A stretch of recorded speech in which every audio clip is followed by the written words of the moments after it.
जीवन विकास के प्रति यदि वो वास्तव में निष्ठावान हैं तो इनको चारों को समान रूप से महत्व समझना चाहिए और भले से न्यून रूप में क्यों न हो, इनकी शुरुआत हर एक को कर देनी चाहिए।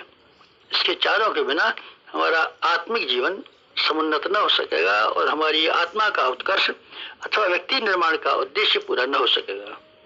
अब 4 चीजों के ऊपर प्रकाश डालते हैं।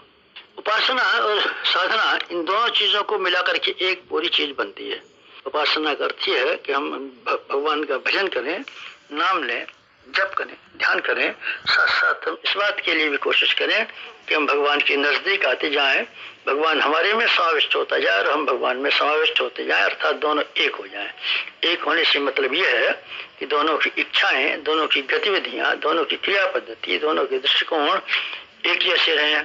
हमको ईश्वर जैसा बनने का प्रयत्न करना चाहिए। ईश्वर जैसा बनने, न कि ईश्वर पर हुक्म चलाएं और ईश्वर को ये आदेश दें आपको ऐसा करना चाहिए, बल्कि सही बात यह है कि उपासना का तात्पर्य अपनी मनोभूमि को इस लायक बनाना है कि हम भगवान की आज्ञानुवर्ती बन सकें, उनके संकेतों के इशारे पर अपनी विचारणा और क्रिया पद्धति को ढाल सकें। उपासना, भजन इसीलिए किया जाता है। साधना, साधना का अर्थ यह है अपने गुण कर्म स्वभाव को साध लेना। वस्तुतः मनुष्य 84 लाख योनियों में घूमते घूमते उन सारे के सारे प्राणियों के कुसंस्कार अपने भीतर जमा करके ले आया है, जो मनुष्य जीवन के लिए आवश्यक नहीं है बल्कि हानिकारक है। तभी वो स्वभाव के अंग बन गए हैं और हम मनुष्य होते हुए भी पशु संस्कारों से प्रेरित रहते हैं और पशु प्रवृत्तियों को बहुधा अपने जीवन में कार्यान्वित करते रहते हैं। इस अनगढ़पन को ठीक कर लेना, सुगढ़पन को अपने भीतर से विकास कर लेना। जंगली झाड़ियों को काट करके माली लोग अच्छे अच्छे झाड़ और खूबसूरत पार्क बना देते हैं। हमको भी अपने झाड़ झंकार जैसे जीवन को परिष्कृत करके, काट छाट करके, समुन्नत करके इस लायक बनाना चाहिए कि वो उसको ये कहा जा सके कि सभ्य जीवन और सुसंस्कृत जीवन है।